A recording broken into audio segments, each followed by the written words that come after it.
Les ingénieux pédagogiques, trois passionnés de pédagogie qui cherchent à faire des ponts entre la théorie et la pratique. Je suis Alexandre Audette, un enseignant de 7e année dans une école francophone d'Ottawa. Je suis Éric Dionne, professeur en mesure et évaluation à l'Université d'Ottawa. Je suis Martin Parent, conseiller pédagogique dans un conseil scolaire francophone d'Ottawa. Nous sommes les ingénieux pédagogiques. Nous faisons des ponts entre la recherche en éducation et les pratiques en salle de classe. On veut ouvrir le dialogue en apportant plus de praxis dans le milieu universitaire et davantage de théorie dans nos écoles. La mission des ingénieux pédagogiques, améliorer les pratiques afin d'améliorer l'apprentissage des élèves. À chaque épisode, on choisit un article qu'on discute dans le but de trouver ce que l'on pourrait rapporter dans nos écoles. Aujourd'hui, nous discutons de l'article de Nola Atkins à propos de l'évaluation et des problèmes en rapport avec l'évaluation. Bonjour messieurs, bienvenue à cet épisode des ingénieurs pédagogiques. Bonjour Éric, ça va? Ouais, salut Alexandre, oui, ça va bien. Monsieur Parent, Martin, ça va? Oui, ça va toujours bien, merci. Donc, cette semaine, Éric, tu as choisi un article pour nous qui s'appelle Grading and Reporting Students' Learning de Nola Atkins. En fait, ce n'est pas un article, c'est un chapitre d'un livre. Donc, est-ce que tu pourrais nous dire de quel livre ça vient? Oui, certainement, Alexandre. Donc, c'est tiré du livre, attends, je vais m'approcher, Assessment in Education. Donc, ça a été publié en 2016 chez Springer. Donc, c'est le chapitre 10. De cet ouvrage-là, donc écrit, comme tu disais, par Atkins, qui s'appelle Grading and Reporting Student Learning.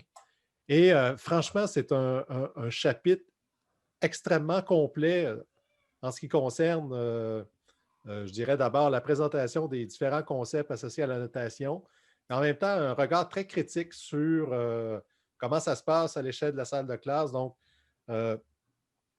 on va voir que ça s'applique tout à fait, en fait, à notre contexte, soit en Ontario ou au Québec. Là, on va retrouver, je pense, des situations qui sont décrites par l'auteur qui vont s'appliquer aussi à notre système scolaire.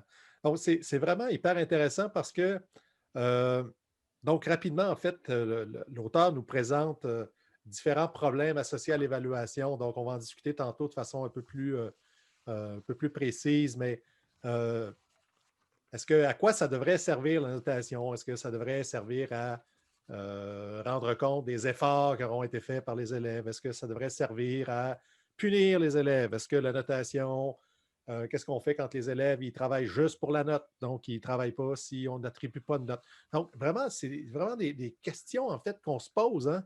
À tous les jours, on est confronté à ces questions-là. Qu'est-ce qu'on fait finalement? Comment on doit réagir? Quelles devraient être les meilleures pratiques à apporter quand on rencontre, en fait, ces défis et ces enjeux-là? Donc, c'est vraiment un texte très, très, très complet. Et puis, donc, on va en discuter avec grand plaisir. Ce qui va être hyper intéressant dans celui-là aussi, c'est le fait que les concepts sont présentés de façon claire, mais je pense que ça va nous amener, en fait, des discussions très, très épiques parce que pas sûr qu'on va nécessairement, en fait, s'entendre sur les constats, mais en même temps, aussi sur les solutions. Fait que je pense que ça va être, on va bien s'amuser dans cet épisode. Effectivement, parce que ouais, j'ai pris des notes dans ma lecture, puis j'ai une couple de questions pour toi, justement, par rapport à cet article-là. En fait, comme tu disais, ce chapitre-là est tellement intéressant qu'on va vous le présenter en 2 épisodes, parce qu'on avait trop de matériel on voulait tellement vous parler du matériel qu'il y a là-dedans qu'on va diviser cet article-là en 2 épisodes pour vraiment couvrir tout ce qu'il y a là-dedans. Parce que, comme Éric a dit, il y a beaucoup de bonnes choses à en ressortir. Tu sais déjà que ça va être un article ou un chapitre qui est complet, juste en regardant non seulement que l'article ou le chapitre a été écrit au Canada, mais ça a été écrit en Alberta à l'université de Lethbridge. Mesdames et messieurs, une petite université excellente qui ressort particulièrement des étudiants de maîtrise qui sont de haute qualité. Ouais. T'en connais-tu des... Toi, Alexandre, connais-tu quelqu'un? Aurais-tu un exemple? Moi, j'en ai pas, là, mais tu connais... Ouais, je sais pas, il y a un fatigant qui arrête pas de nous dire. Là, Martin Parent, mesdames et messieurs. Oui, donc, donc commençons avec Nola Atkins qui, premièrement, nous fait, nous fait un peu une distinction des termes dès le début en nous faisant la distinction entre, c'est quoi la différence entre grading et marking? Donc, Martin, je ne sais pas si tu pourrais nous parler de cette distinction-là, puis ce serait quoi l'équivalent en français? En fait, Eric, tu nous avais parlé de ta traduction que tu avais faite par rapport à ces deux termes-là. C'était quoi la traduction exacte que tu avais faite? En fait, ce qu'elle propose, elle dit grading, c'est vraiment le processus de notation, le fait d'attribuer une note, alors que marking, c'est davantage de commenter le travail des élèves. Donc, elle présente vraiment cette distinction-là dès le départ, puis je pense que c'est une distinction qui est pas mal importante. Puis elle le dit, en fait, dans le chapitre, elle dit, ouais, mais des fois, on les prend un peu comme équivalents, ces termes-là, alors que ça n'a rien à voir. Là. C'est deux processus vraiment distincts. Donc, la notation, davantage dans un contexte d'évaluation sommative, okay? Donc les bulletins, les diplômes, etc. Alors que marking, commenter, plus dans une démarche d'évaluation formative ou diagnostique. Donc, d'aide à l'apprentissage, alors que le premier, c'est plus l'évaluation de l'apprentissage. Donc, déjà, ça part bien là, parce qu'on définit les termes, on prend le temps de. C'est un court paragraphe, mais c'est vrai qu'on a tendance, des fois, peut-être par abus de langage ou de les confondre, en fait, confondre la notation, le fait d'attribuer des notes, des scores, des résultats, que ce soit en lettres, que ce soit en chiffres, peu importe la façon, et puis commenter le travail des élèves. Dans mon expérience à moi, en éducation, ce que j'entends en français, c'est l'évaluation comme un terme parapluie qui englobe tellement comme justement la notation, puis le marking qui est peut-être plus la rétroaction, comme tu l'as dit, Eric. Donc, souvent, on va parler d'évaluation, puis on le mentionne plus tard dans l'article, les deux fonctions de l'évaluation. C'est Rick Stiggins qui dit ça, qui parle de l'évaluation comme but de, justement, noter, donner une note. Mais numéro 2, c'est de faire progresser l'élève. Donc, soit en nous donnant de l'information à nous autres en tant qu'enseignants, pour dire, hey, ce que je t'en vais faire en salle de classe ne fonctionne pas, je devrais peut-être changer ma stratégie, ou juste démontrer à l'élève que, OK, mais tu es rendu ici, voici les prochaines étapes pour t'améliorer. Peut-être que ce n'est pas ma stratégie pédagogique qui a besoin de changer, peut-être que c'est le travail de l'élève dans le fond. Exactement. Je ne sais pas si vous avez remarqué, mais il y a des constats plutôt accablants qui sont bien référencés. Il y a plusieurs auteurs sur lesquels elle va s'appuyer pour énoncer quelques-uns de ces constats-là. Un de ces constats-là, c'est les enseignants n'aiment pas évaluer. Ce n'est pas une partie de la tâche, en fait, qu'ils aiment le plus. Les enseignants, souvent, ne se sentent pas compétents à évaluer. Et troisième constat, la qualité des évaluations est souvent remise en question. On donne l'exemple, elle dit oui, mais on fait repasser exactement la même copie. Hein, on recorrige la même copie 2 jours plus tard, puis oups, on n'obtient pas les mêmes résultats. Donc, un problème de validité, de fidélité. Et finalement, la formation initiale et continue qui est insuffisante en évaluation. Donc, je ne sais pas ce que vous en pensez, mais moi, quand j'ai lu ça, c'est pas nouveau. Hein, ça fait quand même ça fait plusieurs décennies que ces constats-là reviennent, mais les a toutes présentées d'un coup. Et c'est sûr que ça frappe un peu, là, parce que moi, je donne un cours en évaluation à la formation, à l'enseignement. Puis c'est vrai que c'est un cours qui est difficile à donner. Il est difficile parce que les étudiants arrivent souvent avec un passif émotif.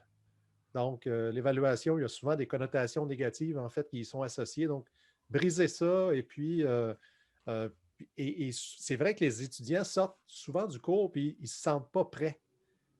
Un peu comme le cours de gestion de classe. Hein. C'est comme s'il manque toujours quelque chose. Là, puis souvent, c'est ce que je leur dis aussi. Il y a 2 cours, je pense, qui sont difficiles à enseigner, et 2 cours qui vont vous demander vraiment une formation continue très importante. C'est le cours de gestion de classe et puis le cours d'évaluation.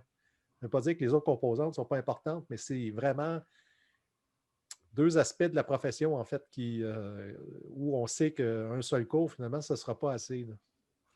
Ben, je pense que ce qui est difficile, c'est que justement, le jeune enseignant sort de la faculté d'éducation, on lui donne le stylo rouge, puis on lui dit, OK, go.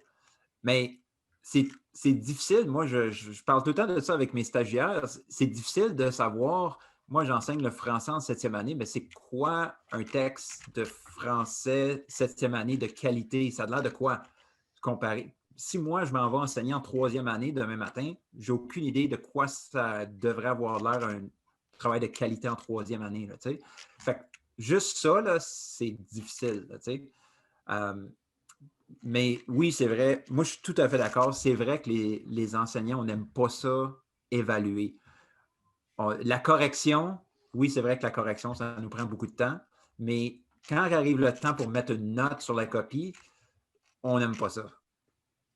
Une des raisons que je crois qu'on n'aime pas ça, souvent on n'aime pas ça à cause qu'on n'est pas super bon, puis c'est ça que la recherche démontre, malheureusement, puis je parle de on, tu sais, je m'inclus là-dedans, on en tant que les enseignants, le collectif, mais c'est cette, Éric, tu parlais de phrases qui sont assez intenses, de citations dans le texte qui sont assez intenses, là. Je vais vous en lire une à la page 234. Teachers traditionally are poor assessors of student learning. They lack the necessary confidence and skills and therefore are uneasy when making judgment calls about student learning. Puis là, il y a Brookhart, il cite Brookhart, Earl and Katz, Elmore, Hargreaves et Al. Comme, je veux dire, les citations, les auteurs cités sont. Il y a une liste, là. Ça veut dire que ça ne sort pas de nulle part, cette grosse énoncé-là. C'est comme assez pesant comme énoncé. Puis, puis ça a du sens. Nos grilles d'évaluation ne sont pas toujours parfaites. On se sent souvent mal à l'aise par rapport à la note qu'on donne.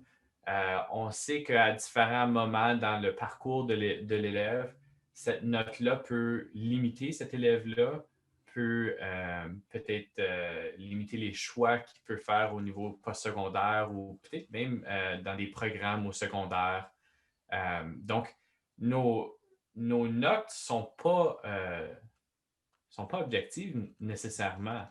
Puis c'est pour ça qu'on se sent peut-être mal à l'aise dans tout ça. On n'est pas très objectif, puis on n'est peut-être pas aussi précis qu'on aimerait le croire.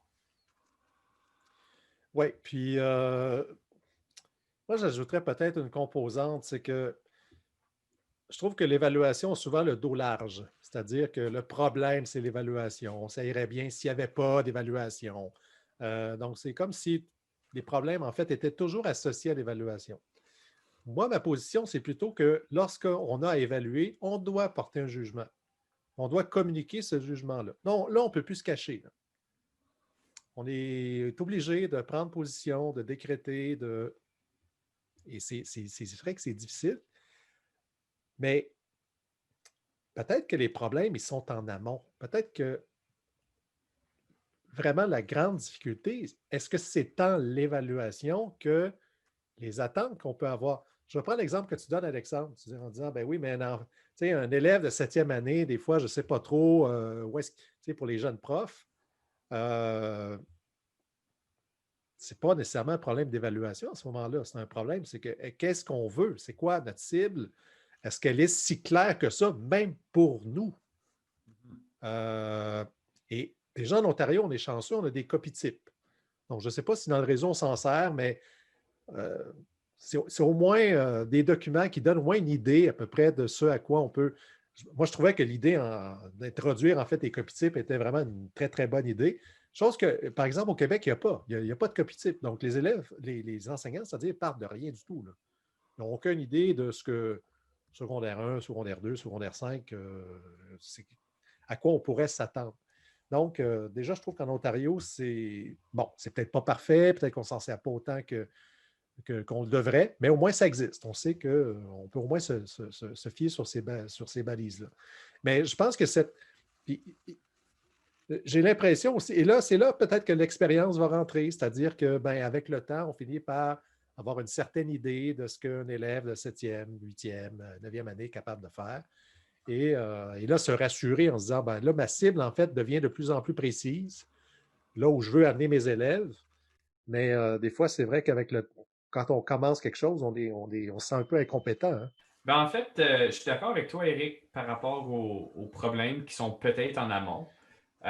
Puis par rapport à l'expérience qui est un facteur clé dans tout ça aussi. Puis quelque chose dont on entend parler souvent, c'est que justement, les enseignants sont incertains par rapport à c'est quoi la cible. Donc, ils vont se faire leur propre cible avec leurs élèves. Donc, ce qu'ils vont faire, c'est que ils vont donner une évaluation, puis là, ils vont déterminer c'est quoi en Ontario, c'est quoi leur niveau 4 ou c'est quoi leur 100%. Puis ensuite, ils vont découler de tout ça. Fait qu'ils vont regarder OK, ben, je vais essayer de créer ma courbe normale. Puis là, ils vont essayer de former ça. Puis tu sais, souvent, particulièrement dans le système ontarien, on va se péter les bretelles. Puis on va dire, nous autres, on ne suit pas la courbe normale. Là. On a des grilles d'évaluation. Mais vraiment, quand tu rentres dans des salles de classe, pas toutes, mais certaines d'entre elles, on va faire ça. Puis on va demander aux enseignants, ben, est-ce que ça se peut d'avoir plusieurs 100% dans ta classe? Est-ce que ça se peut d'avoir le 2/3 de ta classe, la moitié de ta classe qui est au plus haut niveau de ta grille d'évaluation ou la majorité de ta classe qui est en train d'échouer ton évaluation? Est-ce que ça se peut, ça? Puis ils vont dire non. Ils vont dire, genre, on a besoin d'une distribution qui ressemble à, ils ne vont pas dire normal, mais qui ressemble à une courbe normale, drôlement à une courbe normale. Et puis, un des commentaires très tôt dans le texte, il mentionne qu'on ne devrait pas comparer nos élèves. Et puis, j'ai réfléchi par rapport à ça quand je suis en train de lire ça. Puis, je dis, il n'y a pas un enseignant qui avouerait comparer ses élèves ouvertement. Puis, je ne pense pas qu'on le fait de manière consciente, mais de manière peut-être inconsciente, ce qu'on est en train de faire lorsqu'on est en train de déterminer notre 100% ou notre niveau 4, c'est qu'on est en train de comparer nos élèves. Et donc, on ne se fie pas à une grille d'évaluation qui est objective. On est en train de rajouter un petit peu de subjectivité là-dedans. Donc, ça m'a fait penser à ça. Donc, les problèmes sont peut-être en amont. Tu sais, on se dit que, on se fie sur la grille d'évaluation, mais peut-être qu'on ne se fie pas autant qu'on devrait. Puis je pense que un des gros problèmes avec l'évaluation, c'est que c'est souvent un processus qui est très opaque pour les élèves. Tu sais, c'est comme s'il y avait comme un gros mur entre le prof et l'élève. Tu sais, comme il y a un test demain, là, OK? Puis watch out, les questions s'en viennent, là, tu sais. Fait que l'élève, il ne sait pas à quoi s'attendre. Puis là, ensuite, là, le prof corrige ça, le prof redonne le test à l'élève, puis l'élève reçoit une note des fois, puis il y a des fois qu'il ne sait pas trop pourquoi, mais j'ai eu 85. Coudonc, je dois avoir compris quelque chose. Puis c'est ça, c'est souvent cette opacité-là dans le processus qui, des fois, met du sable dans l'engrenage. Fait que je pense que si on essaie d'ouvrir notre jeu un peu avec les élèves, puis de rendre ça le plus clair possible, je pense que ça va nous donner peut-être un plus grand sentiment de compétence en tant qu'enseignant quand on va évaluer nos élèves, parce que là, ça ne sera pas un monologue, ça va être une discussion avec nos élèves. Parce que c'est ça que ça devrait être, l'évaluation. Ça devrait être comme des boucles de rétroaction pour que l'apprentissage se fasse sur une longue période, là, si on veut. C'est sûr que l'évaluation, dans l'évaluation, il y a une relation de pouvoir. C'est normal. Ouais. Ken en parle, elle dit les fonctions un peu, j'ai traduit comme ça, fonctions un peu paradoxales de l'évaluation. Ça fait extrêmement longtemps qu'on a fait ces constats-là depuis les années 60. Lorsqu'on a Scrivens a parlé d'évaluation formative et sommative, donc identifier les différentes fonctions d'évaluation. Déjà très tôt, on a remarqué que oui, c'est ça. Donc, les enseignants se trouvent souvent dans des situations difficiles. C'est-à-dire qu'une journée, je suis là pour t'aider. Donc, parle-moi de tes erreurs, dis-moi tes difficultés, ouvre-toi à moi, puis donc je vais t'aider. Puis le lendemain, c'est le test, ou c'est l'examen sommatif, ou c'est la tâche sommative. Là, c'est le contraire. Le contrat d'évaluation vient de changer. Là, il faut que je cache mes erreurs, il faut que je cache mes difficultés. Parce que sinon, je vais être sanctionné. Donc, il y a ce double chapeau-là qui est porté continuellement par les enseignants, qui est en quelque sorte quasi un problème insoluble. Je regarde aux États-Unis, on a pris la direction des tests standardisés justement pour sortir l'évaluation sommative des salles de classe avec des résultats qui sont, entre vous et moi, pas très bons, très, très mauvais, catastrophiques. Donc, je ne pense pas que ce soit nécessairement la voie à suivre, mais c'est vrai que c'est une frontière ténue, en fait, entre les deux. Puis, pour certains enseignants, ça va être difficile aussi de laisser ce pouvoir-là. Donc, donner du pouvoir aux élèves, c'est difficile parce que peut-être qu'on ne fait pas la distinction justement entre ce que c'est que la notation et puis l'auto-évaluation. L'auto-évaluation, ce n'est pas de l'auto-notation. Moi, je me souviens, il y a longtemps, là, je devais enseigner encore à ce moment-là, puis quand on parlait de ça dans les formations, les profs, écoute, j'ai regardé mes collègues. Hey, c'est pas vrai que les élèves vont se mettre à se donner eux-mêmes leurs notes. Où est-ce qu'on s'en va? Ça n'a pas d'allure. Alors qu'ils ne comprenaient pas que ce n'est pas de ça dont on parle. On parle d'auto-évaluation. Ce n'est pas facile de s'auto-évaluer. Ça veut dire qu'il faut former aussi les élèves à s'auto-évaluer. On ne peut pas juste leur dire allez, auto-évaluez-vous. Il faut leur donner des outils, il faut leur montrer comment on fait ça. Il faut qu'ils s'approprient les critères d'évaluation. C'est un méchant job, hein? C'est difficile pour les élèves là, et souvent, ils vont dire non, non, je veux pas. Fais ta job. C'est toi le prof. Évalue, moi, je ne veux pas faire ça. Là. Puis ce qu'on réalise, Eric, lorsqu'on fait ceci, lorsqu'on est en train de, justement, Alex, tu parlais d'opacité, lorsqu'on enlève cette opacité-là, et puis que la note ne devient plus une surprise pour l'élève, c'est que l'élève se responsabilise. Donc, lorsque l'élève comprend la grille d'évaluation, puis est capable de s'auto-évaluer, bien là, justement, ça ne devient plus une surprise. Donc, l'élève peut prendre une part de responsabilité dans son amélioration, dans son progrès académique. Puis, il sait qu'est-ce qu'il doit faire. Il comprend sa rétroaction aussi, à cause lorsqu'on donne cette rétroaction-là, lorsqu'on fait la partie marking de l'évaluation, puis on donne la rétroaction, mais l'élève, il comprend ce qu'on est en train de lui demander de faire. Il comprend sa prochaine étape. Donc, il sait exactement où est-ce qu'il s'en va. Ça devient très clair pour lui. Ça devient clair pour nous autres. Puis, je crois qu'on peut commencer à travailler ensemble, enseignants, élèves. Lorsque tout le monde rame dans la même direction, ben, ça devient plus plaisant pour tout le monde, je crois, moi aussi. Évidemment, c'est quand même assez utopique comme vision. De croire que tous les élèves vont être motivés à comprendre la grille d'évaluation à fond puis de s'auto-évaluer. Par contre, je l'ai déjà vu dans ma salle de classe, je l'ai déjà vu dans d'autres salles de classe aussi, à plein de différents niveaux. Les élèves sont capables, dans une certaine mesure, de le faire. Il faut juste les faire confiance puis de mettre nos attentes assez élevées envers eux, puis ils vont rejoindre cette barre-là qu'on leur place. Oui, puis ben, c'est ça que je disais tantôt quand je disais que l'évaluation, ça devrait être un dialogue entre le prof et l'élève pour que ce soit des boucles de rétroaction.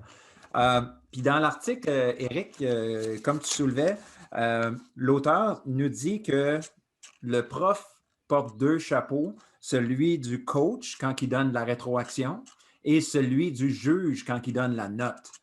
Je me trompe-tu ou on devrait porter beaucoup plus souvent notre chapeau de coach que celui de juge en salle de classe? Moi, je pense qu'on le fait déjà beaucoup, bien plus qu'on pense, mais je pense que l'évaluation formative, on en fait à cœur de cours. Là. Il faudrait que je retrouve ça, mais il y a une étude là, qui a été publiée il y a quelques années qui quantifiait le nombre d'actions formatives par des profs, puis c'était de l'ordre de la centaine par heure. Là. Donc, on le fait déjà. C'est juste que je pense que quand on pense à l'évaluation, la première chose à laquelle on pense, c'est aux notes, aux bulletins, au contexte sommatif. Mm-hmm. Alors que je pense que 90% de l'évaluation qu'on fait, elle est formative là, ou elle est diagnostique. Mais c'est tellement... C'est là qu'on rentre dans le contrat d'évaluation. Hein. On est tellement formaté à ce que l'évaluation, ça soit la note. L'évaluation, c'est le bulletin. L'évaluation, c'est ce qui compte. On est tellement formaté dans c'est tellement culturellement, en fait, fort que c'est très difficile de s'en sortir. Puis tu vois, Martin, dans ce que tu disais, oui, il y a quelque chose d'utopique, mais il y a combien de profs qui vont dire, regarde, je l'ai essayé, puis ça n'a pas marché. Les élèves, ceux-là, ils n'ont rien fait, là, ils n'ont pas embarqué dans la tâche, ils ne voulaient pas, ça grognait. Puis, bon, finalement, ça ne marche pas, vos affaires. Mais ça ne marche pas, pourquoi? Parce que si tu l'essayes une fois, puis tu penses que ça va être parfait, non.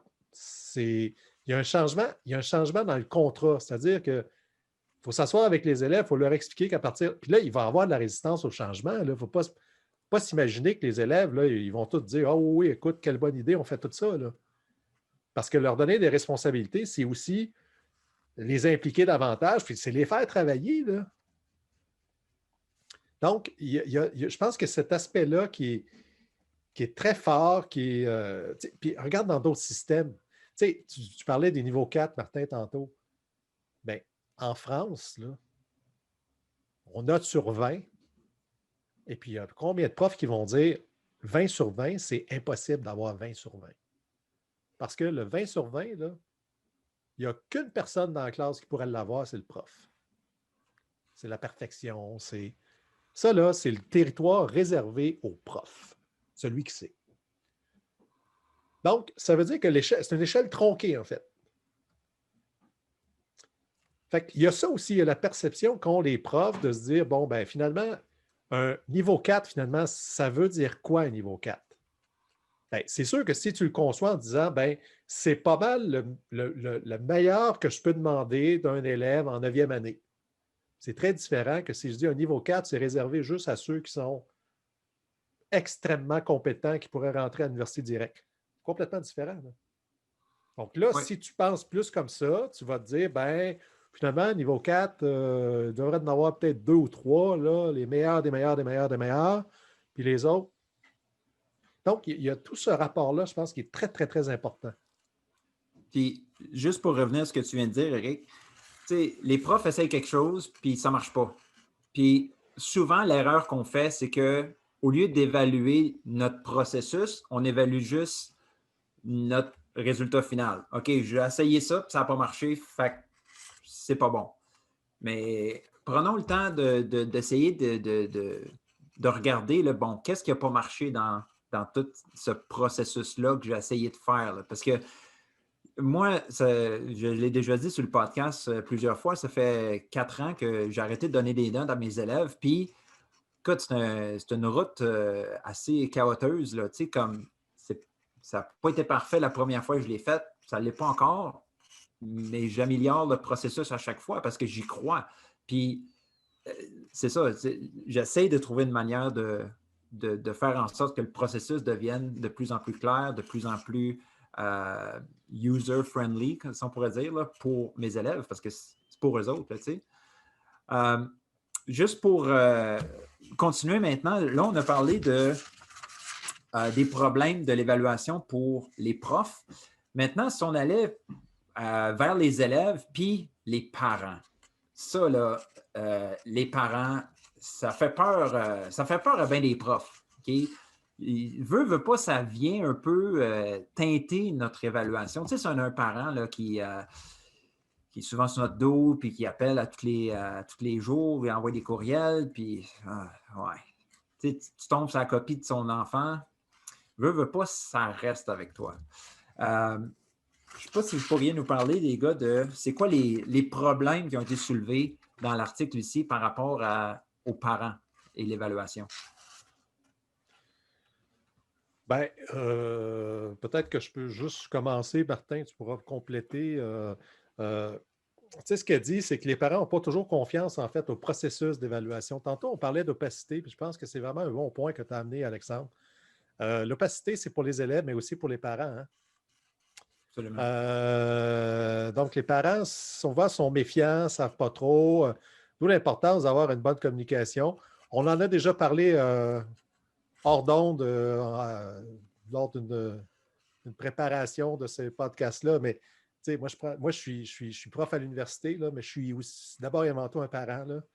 Ma fille, elle a 13 ans, là, puis elle est au secondaire, puis j'en vois des choses, là, des fois, ça me turlupine pas mal. Tu arrives au mois de décembre, puis tu n'as pas reçu une note là, depuis le début de l'année, tu n'as pas reçu un commentaire, tu n'as pas reçu le moindre feedback dans une matière. Ben, ça ne te donne pas confiance au processus. Là. Tu te dis, OK, on va arriver au bulletin, mais là, ça risque d'être la surprise. Puis le bulletin, ça ne devrait pas être une surprise. Ça devrait être le moment où tu prends la photo, là, clique, mais tu sais qu'est-ce qu'il va avoir sa photo. Là. Il ne devrait pas avoir de surprise tant que ça. Là. Mais et ça arrive, écoute. Moi, toutes les personnes que je rencontre, là, ils ont toute une histoire comme ça, là, à me raconter, là, comme quoi c'est. Et ça, je pense que c'est là qu'on voit les limites de la formation en évaluation. C'est là qu'on voit à quel point on a du chemin à faire. Aussi, les directions d'école, je pense que les leaders pédagogiques, là, les leaders administratifs, je pense qu'ils ont leur bout de travail à faire là-dedans pour s'assurer que tout le monde soit au même diapason. Là. Moi, tu sais, c'est dur à enseigner. Là. On le sait, on l'a tous fait, puis on le fait là, encore. Là. C'est difficile d'enseigner. Fait qu'on fait des bons cours, on a des bonnes journées, puis on en a des moins bonnes. Puis ça nous arrive à tout le monde. Mais quand des situations comme celle-là, moi j'appelle ça dans les cours, j'appelle ça des comportements toxiques. Tu sais, aux étudiants, il y a plein de choses que vous pouvez faire, là, mais il y a des zones où il ne faut jamais être là. Si vous êtes là, c'est pas bon. Là. Donc, tu sais, de ne pas donner de feedback, de ne pas donner de rétroaction, de ne pas informer le parent, surtout quand ça va moins bien. Là. Ouais. Ben ça n'aide pas justement à établir une relation de confiance. Je pense qu'il y a tout plein de facteurs qui rentrent en ligne de compte pourquoi des enseignants ne donneraient peut-être pas autant de rétroaction qu'ils le devraient. On le dit, les enseignants en général ne se sentent pas super compétents à assigner une note qui est précise à leurs élèves. Puis, dans le contexte actuel, des fois, ce qu'on peut retrouver aussi, c'est qu'on entend des histoires d'horreur où est-ce que tu donnes ta rétroaction, tu donnes ta note à un élève, le parent n'est pas d'accord avec cette note-là, fait que va parler, monte à un niveau plus haut, monte au niveau de la direction, et à cause que chaque tête vaut de l'argent dans ton école, la direction va adhérer avec le côté du parent. Fait qu'on on entend ces histoires d'horreur-là aussi lorsque on a suivi une grille d'évaluation, on a suivi le processus, il y a un manque de confiance ici, puis ça ici, ça vient démotiver complètement les enseignants. Fait il y a un problème au niveau plus haut aussi, où est-ce que l'éducation s'est rendue une business. Point à la ligne, c'est ça que c'est rendu. Et puis, lorsque ça vient interférer avec la notation des élèves, on n'est pas traité en tant que professionnel en éducation. Et puis, ce manque de respect-là peut avoir un effet négatif sur justement la quantité de rétroaction et peut-être la qualité de notre notation qu'on donne. Mais je pense qu'on peut réduire ces choses-là en étant le plus clair possible, comme Eric a dit, en essayant de communiquer le plus souvent avec les parents. Tu sais. Ouais. Oui.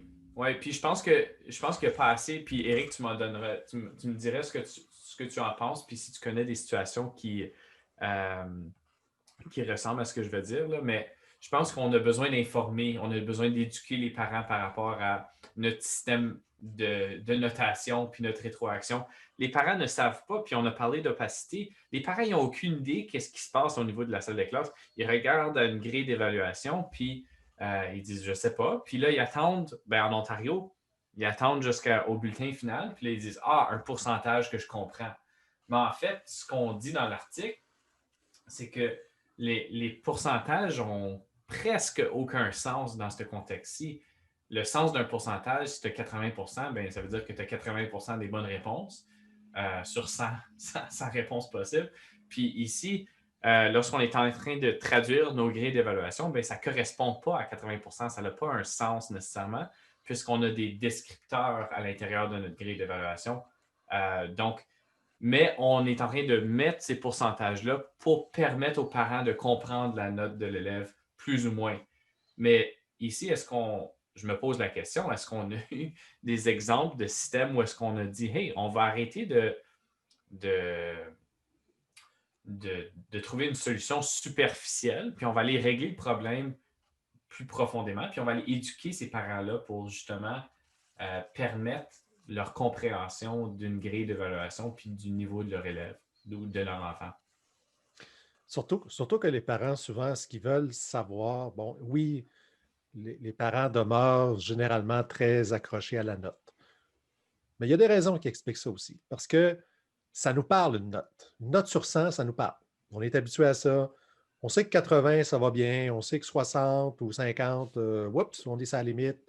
On sait que 90, c'est excellent. On sait que 30 bon, ça nous parle. Il y a un système, en fait, qui est très parlant et qui est synthétique. Bon, qu'on aime ou qu'on n'aime pas, mais il demeure qu'il y a beaucoup de parents qui restent attachés à ce système-là. Mais je pense qu'au-delà de ça, les parents, ce qu'ils veulent surtout savoir, c'est qu'est-ce que je peux faire pour aider mon enfant? C'est ça qu'ils veulent savoir. OK, tu me dis que mon enfant est en échec, OK, mais qu'est-ce que je peux faire, moi, pour l'aider? Qu'est-ce qu'il faut que je révise? Qu'est-ce qu'il faut que je travaille avec lui? Est-ce qu'il y a des exercices supplémentaires? Est-ce qu'il y a Qu'est-ce que je peux faire? Et je pense que c'est là, il y a une énorme lacune. Puis des fois, tu rencontres des profs et ils te disent, ah, ben, il faut qu'ils étudient plus. Oui, mais on va dire quoi, c'est étudier plus? Là? Ouais, c'est comme Peut-être qu'ils travailler plus étudient. fort. Travaille plus fort, ça va marcher. Des fois, ça fonctionne. C'est sûr que pour des élèves, l'élève qui est hyper démotivé, que, écoute, il ne fait pas ses devoirs. Oui, c'est sûr que ça, il faut commencer avec ça, bien évidemment. Mais il y a combien d'élèves qui travaillent fort, ils étudient, puis ça ne fonctionne pas? Ça veut dire qu'il faut aller plus loin que ça. Et c'est là que le travail didactique des profs, la compétence didactique doit embarquer pour dire, écoute, je sais ce qui ne fonctionne pas, puis voici, je vais t'offrir des ressources spécifiques à toi, mais aussi, il y en a peut-être d'autres aussi dans la classe ou dans les autres groupes là, qui rencontrent à peu près les mêmes difficultés. Puis, et c'est là, à mon avis, qu'il faut qu'on se mette davantage à travailler en équipe. Parce que faire ça, ça demande du temps, ça demande beaucoup de temps. Puis si on est capable de se diviser le travail, bien, à ce moment-là, on est gagnant. Là. Puis si je veux brasser la soupe un peu, revenir sur l'article de Butler qu'on a lu dans un épisode précédent, où est-ce qu'elle nous disait, Butler, que quand tu donnes la note, les commentaires après ça sont pas importants. Fait que si on veut vraiment que nos recommandations aux parents soient suivies, il faudrait peut-être retarder le moment où est-ce que la note est reçue. Donc, tu envoies tes corrections avec des commentaires, puis voici comment est-ce que tu peux t'améliorer, mais pas de note. Sinon, ben là, on parle dans le vide. En tout cas, c'est ce que Butler nous disait dans son article. Oui, Moi, je peux te dire en termes de parents, Alexandre, là, moi, je vais te dire, là, la note, je m'en fous. Par contre, ce que je veux savoir, c'est est-ce que ma fille, ça va bien? Est-ce qu'il y a des difficultés majeures? Est-ce qu'il y a des difficultés mineures? Je veux savoir comment ça va. Là. Après ça, la note, je vais vivre avec. Tu sais, on le sait, là, 80, 82, 3, 3 plus. C'est quoi la différence? Ça va-tu vraiment changer quelque chose dans ta vie, là? Honnêtement? Là? Ouais. Hein? Fait que, tu sais, on ne va pas aller pinailler pour 1% ou pour un plus, un malus. Mais là où les parents vont venir pinailler, souvent, c'est lorsqu'ils se pensent que tout va bien, ils arrivent au bulletin et l'élève est en échec. Mais là, tu dis, il y a quelque chose qui n'a pas fonctionné. Là. Ce que j'étais pour dire, Eric, c'était que justement, on veut donner cette rétroaction-là de manière constante, mais ça demande un travail énorme. Puis tu l'as mentionné auparavant. On est tout le temps en mode d'évaluation formative. Presque tout le temps. Si on y pense, là, quand on demande une question, comment est-ce que vous vous sentez par rapport à ce problème-là? Levez la main si vous vous sentez à l'aise avec ce problème de mathématiques-là. Puis là, tu as 2 tiers de ta classe qui lève la main. Mais ça, c'est c'est en train de nous donner de l'information. C'est une auto-évaluation de la part des élèves. Oui, c'est quand même assez simple, mais ça nous donne de l'information. On peut faire un Kahoot, on peut demander une question, on peut demander à un élève d'écrire un problème au tableau, on peut demander aux élèves de montrer leur réponse sur un tableau blanc. Il y a plein de différentes façons qu'on peut avoir. On peut être en mode d'évaluation formative, mais le problème ici, c'est la consignation de ces notes-là. Puis c'est d'offrir de la rétroaction de manière constante aux élèves. Ça devient un travail qui est énorme. Une des choses que je pense qui peut venir solutionner un peu ce problème-là, c'est des applications au niveau des ordinateurs, que ce soit des jeux qui offrent de la rétroaction peut-être un petit peu plus de manière constante pour des tâches assez simples.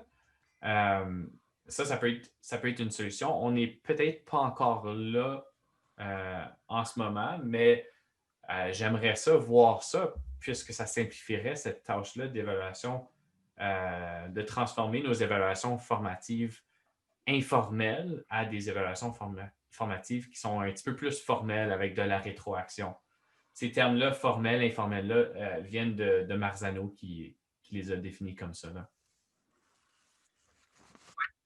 Messieurs, si on passe à la prochaine partie de l'article, et ça en est une aussi intéressante, qui est les notes par rapport aux évaluations punitives.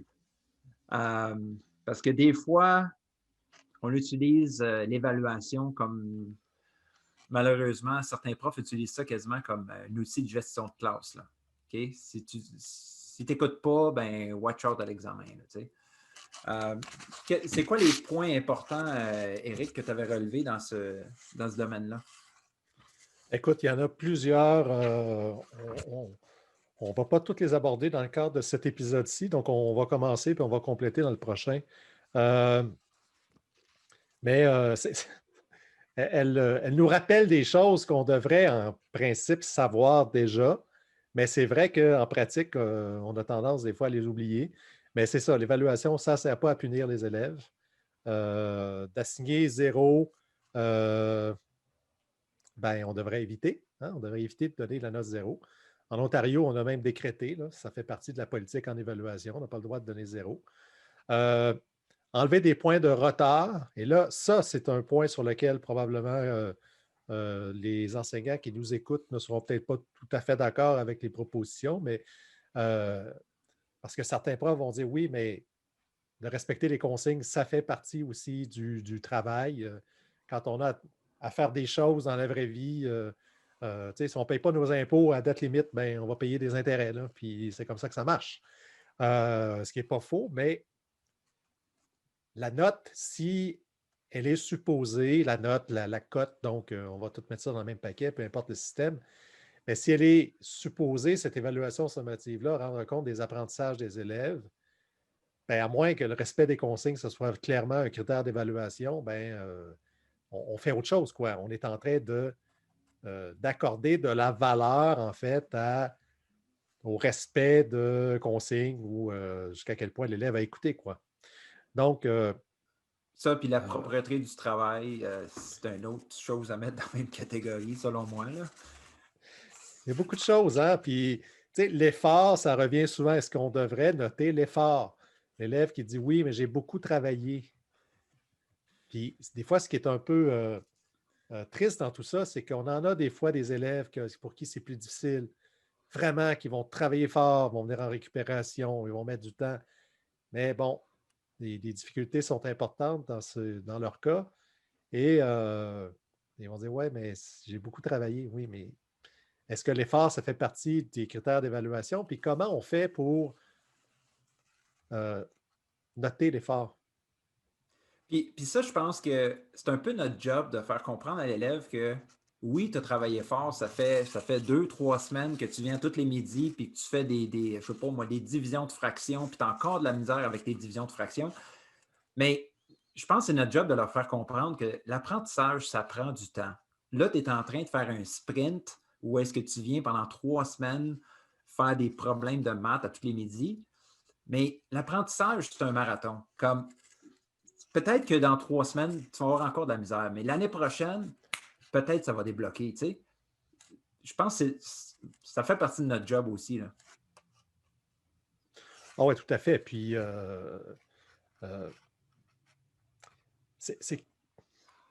on est aussi beaucoup à la merci des horaires. On est beaucoup à la merci du calendrier. On est beaucoup à la merci aussi de passer son programme. Donc, on veut donner du temps, mais en même temps, des fois, du temps, on n'en a pas tant que ça. Puis, je fais peut-être juste un lien avec ce que tu disais, Martin, tout à l'heure, avec les parents qui sont mécontents. Hein, qui vont aller en haut et qui vont dire ouais, mais là, la note. Ce qui est facile, c'est de donner raison aux parents puis de dire OK, regarde, on va changer la note. Quelle note tu veux? Tu veux un niveau 4? Regarde, niveau 4. Mais est-ce que c'est rendre service aux élèves? Parce que l'année d'ensuite, ou plus tard dans l'année ou dans le semestre, l'élève, il a peut-être une meilleure note, mais il y a pas. Les difficultés sont toujours là. Ouais. Donc, des fois, on fait juste reporter le problème, puis combien de fois on voit des élèves, en fait, que tu vois que les prérequis ne sont pas là. C'est-à-dire que des fois, tu te demandes, tu te dis, bon sang, comment ils ont pu réussir dans les années antérieures, tellement ils partent de loin, là. Donc, il y a tout ça aussi. Il y a des élèves qui partent tellement de loin que ils sont obligés de mettre plus d'efforts. Ça les oblige pour toutes sortes de raisons. Donc, la vie est injuste, hein, sur le fond des choses. C'est la même chose avec les élèves qui sont en douance, pour qui c'est extrêmement facile, ils n'étudient pas, ils ont des bonnes notes.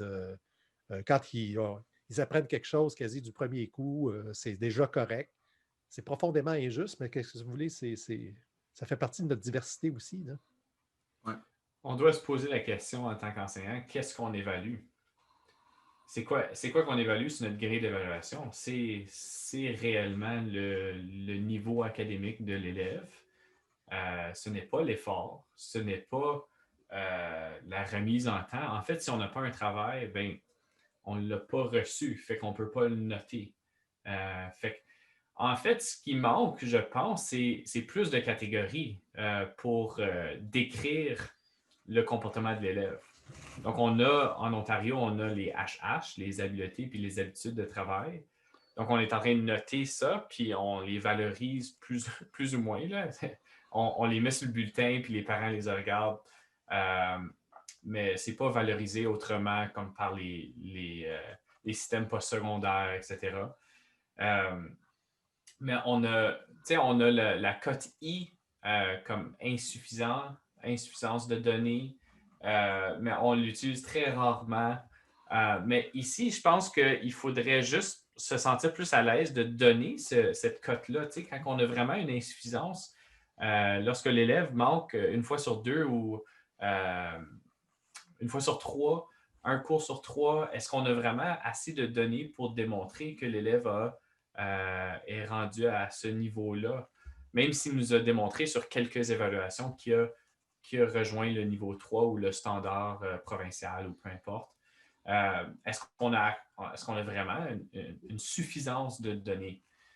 Donc, je pense qu'on a besoin de se sentir plus à l'aise dans ces catégories-là. Je pense que c'est une idée qu'on pourrait garder, puis on pourrait peut-être, si on commencerait à se sentir plus à l'aise avec ces catégories-là, ben, je pense que l'élève comprendrait que ben, il ne va pas s'en sortir avec son niveau 3 de toute manière à cause. C'est ce qui arrive présentement, je pense, dans la majorité des situations, c'est quand l'élève ne remet pas, ben là, on a la politique, on ne donne pas de zéro. Donc, l'élève a autant de chances qu'il veut, puis il s'en sort de toute manière. Il a plus de temps pour étudier, pour aller voir les copies de tests des élèves qui ont déjà complété le test. Fait il y a il s'en sort de toute manière en ce moment. Fait que notre système ne fonctionne pas, mais je ne pense pas que ça se rapporte à l'évaluation en tant que telle. C'est un système de gestion de comportement de l'élève plutôt. Oui. Puis c'est un système aussi où on veut que ça coûte le moins cher possible. Donc, souvent, c'est plus facile d'acheter la paix que d'identifier des véritables problèmes où ça va demander, en fait, à ce que l'école ou le conseil mette des moyens. Donc, ça aussi, ça fait partie du contexte. Il ne faut pas se le cacher.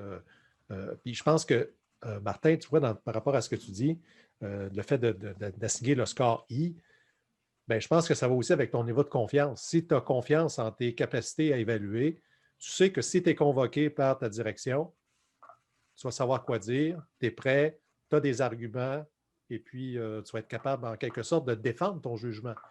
Mais si tu n'es pas trop sûr, si tu marches sur des œufs, si tu penses que ben, tu vas faire quoi? Tu vas acheter la paix, tu vas te préserver, tu vas te protéger, puis tu vas dire, bon, ben écoute, ils veulent quoi, là?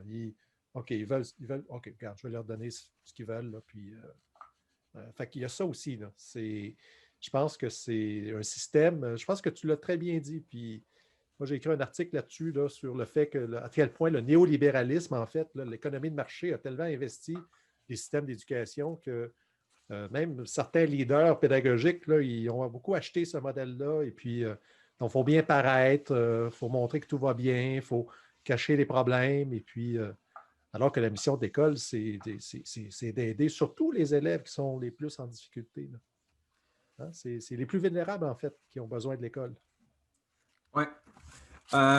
Donc, je pense, messieurs, on pourrait s'arrêter ici pour ce premier épisode de deux sur l'article de Atkins. Avant qu'on se quitte, j'aimerais qu'on fasse un petit retour sur ce qu'on a discuté aujourd'hui pour faire des ponts entre qu'est-ce qui est dit, la théorie qui est dit dans cet article-là, puis qu'est-ce qu'on peut ramener dans notre salle de classe.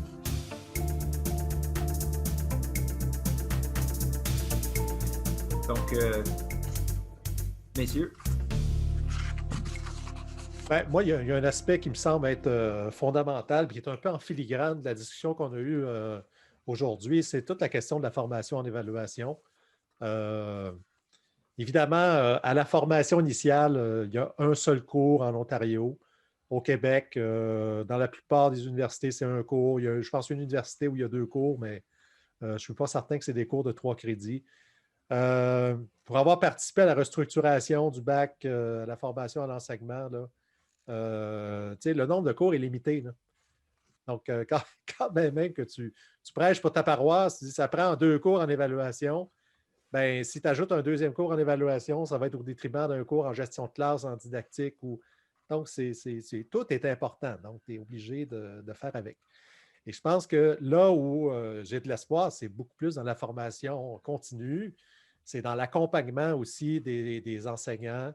C'est dans des projets de recherche-action où des profs d'université travaillent étroitement avec des enseignants, avec des conseillers pédagogiques, qui n'aient pas peur aussi de mettre les mains à la pâte, parce qu'il y a des arguments aussi qui sont évoqués par les praticiens qu'il faut qu'on prenne en considération. On en parlait tantôt, là, mais quand le prof il dit « j'ai essayé et ça n'a pas marché », c'est là que ce prof-là a besoin d'accompagnement. Si tu le laisses tout seul dans sa classe, il va revenir à ses pratiques antérieures. C'est lui qui a besoin, là, c'est lui qui a besoin d'avoir du coaching. Puis il a besoin d'avoir des solutions concrètes, là, parce qu'il est devant ses élèves, puis il faut que ça marche. Là. Donc, je pense que ça, c'est vraiment un aspect qui est lacunaire. Il n'y a plus beaucoup de profs maintenant qui sont spécialisés véritablement en évaluation. Il y a beaucoup de gens qui parlent d'évaluation. Ça, il y a beaucoup de gens, on voit sur les réseaux sociaux, on voit. Tout le monde a une opinion sur l'évaluation, mais vraiment des gens qui sont des experts de l'évaluation, il n'en reste plus tellement. Il n'y en a plus beaucoup, là. Puis il n'y en a plus beaucoup non plus qui mènent des travaux de recherche vraiment à l'échelle de la salle de classe. On a vu dans un épisode précédent avec Chris DeLuca et un de ceux qui fait des choses. Louis Volante aussi fait des choses. Mais il travaille du côté anglophone. Mais du côté francophone, je pense qu'on a vraiment besoin d'avoir davantage d'initiatives comme celle-là. Éric, des ponts à faire pour nous autres? Martin, peut-être? Excuse, Martin. De mon côté, ce que je retire de cet article-là, c'est le terme opacité. On veut rendre le processus de l'évaluation le moins opaque que possible pour les élèves, pour les parents, pour notre direction, pour tout le monde impliqué dans le processus. Ça doit être clair pour tout le monde. Puis, premièrement, pour l'enseignant en tant que tel, si le processus n'est pas clair, à quoi ça arrive des fois que ce n'est pas clair, même pour nous autres, on s'en rend compte quand on est en train d'évaluer. on arrive, on arrive à une copie, puis on dit, ah ben, j'ai déjà donné un niveau 4, mais ça ressemble pas mal à un niveau 4 aussi, mais il y a une différence entre les deux copies, fait qu'il faut que je retourne à ma grille d'évaluation. Ça, tu sais, on l'a tous fait en tant qu'enseignant, il n'y a rien de mal là-dedans, c'est juste, faut réfléchir par rapport à notre grille d'évaluation, faut que ça soit clair pour nous autres, c'est quoi ces différents niveaux-là. Puis une fois que c'est clair pour nous autres, ben, il faut que ça soit clair pour les élèves, il faut que ça soit clair pour les parents aussi, il faut avoir des communications, un dialogue avec les parents aussi dès le début, avant que ça soit, avant que l'enjeu soit trop grand, trop important. Puis surtout, excuse de te couper, mais avant que les émotions entrent en jeu. Ben, c'est exactement ça que je veux dire, Alex, exactement. Fait que faut qu'on le fasse en début d'année, là. Puis il faut que ça soit clair pour les directions aussi. Il faut que tout le monde soit dans le même bateau, sur la même page. C'est ce que je retire de ce chapitre-ci. Ben, tu m'as un peu enlevé les mots de la bouche, Martin. Moi aussi, je me dirigeais vers avoir plus de clarté. Mais si on parle de qu'est-ce que le prof peut faire en salle de classe pour justement amener cette clarté-là puis être moins opaque, mais je pense qu'il faut avoir des critères de réussite. Comme si je te demande d'écrire, je ne sais pas moi, un récit de science-fiction, mais c'est quoi les critères de réussite d'un bon récit de science-fiction? Qu'est-ce que ça prend? De quoi ça a de l'air? Ensuite, c'est quoi les moyens que tu vas utiliser pour écrire ton récit de science-fiction? C'est quoi les outils que tu as à ta disposition pour écrire ton récit de science-fiction? Donc, c'est vraiment d'outiller l'élève pour l'amener à réussir. Qu'est-ce qu'on veut qu'il réussisse? Là, donc, ça, je pense que ça amène, ça va descendre le stress des élèves, ça va amener de la clarté pour tout le monde. Puis, comme tu dis, Martin, communiquer avec les parents, on le fait jamais assez. On le fait tout le temps quand, justement, on a souvent des choses négatives à dire. Mais c'est ça, ça passe par là. Si les parents embarquent, ben, les élèves n'ont pas le choix d'embarquer. Là, fait, ouais, moi, c'est les deux choses que je retiens. Peut-être juste pour ajouter, Alexandre, dans le contexte, on est le 30 décembre 2020, là, en pleine pandémie, donc on est pas mal isolés chacun chez nous. Là. En même temps, moi, je pense que c'est une opportunité. Je pense que c'est un moment difficile, là, mais je pense que ça nous oblige justement à être créatifs. Les enseignants, beaucoup le sont. Il n'y a pas juste le courriel. On peut envoyer des messages vidéo, on peut envoyer des messages audio. Des fois, ça va plus vite. On parle, c'est plus rapide que de taper, puis vérifier si on fait une erreur de langue, tout ça. Bon, regarde, à l'oral, ça passe un peu mieux. Se donner des moyens, en fait, efficients. Hein? Pas juste efficaces, mais avec des ressources limitées, avec un temps qui est limité. Parce que c'est vrai que nos journées sont très occupées. Mais d'envoyer un message vidéo, hein, sur Skype, on peut envoyer des messages vidéo de 3 minutes. Ben, c'est étonnant, c'est tout ce qu'on peut dire aussi en 3 minutes. Wrap-up de la semaine ou qu'est-ce qui s'en vient. Donc, juste de maintenir une certaine communication sans que ça soit quelque chose qui prenne beaucoup de temps, qui alourdisse une tâche qui est déjà passablement grande. Je pense que c'est le travail en amont qui va nous sauver bien des problèmes plus tard. Donc, sur ce, messieurs, merci. Excellente discussion. Donc, on se retrouve au prochain épisode. Puis, au prochain épisode, juste pour vous donner une idée de ce qui s'en vient, vous titiller, si on veut. Éric, est-ce que tu voudrais nous dire un peu qu'est-ce qui s'en vient au prochain épisode sur cet article-là? Oui, en fait, on va continuer notre tour d'horizon des difficultés qu'on peut percevoir avec l'évaluation. Donc, et ça va être quelque chose qui va être, je sais que tu vas beaucoup réagir là-dessus, Alexandre. Est-ce qu'on doit donner ou pas des deuxièmes chances aux élèves quand ils ne réussissent pas la première fois? Est-ce qu'on gèle la note ou bien est-ce qu'on leur donne une chance supplémentaire? On a parlé un petit peu de l'effort, mais de la motivation, c'est de l'évaluation en tant que motivation. On va parler de ça. Qu'est-ce qu'on fait avec les élèves qui ont une faible estime d'eux-mêmes? L'inflation dans les notes, Martin, on en a parlé, tu l'as abordé tout à l'heure, mais on va revenir là-dessus. Le fait de donner de quoi devrait être composée la note?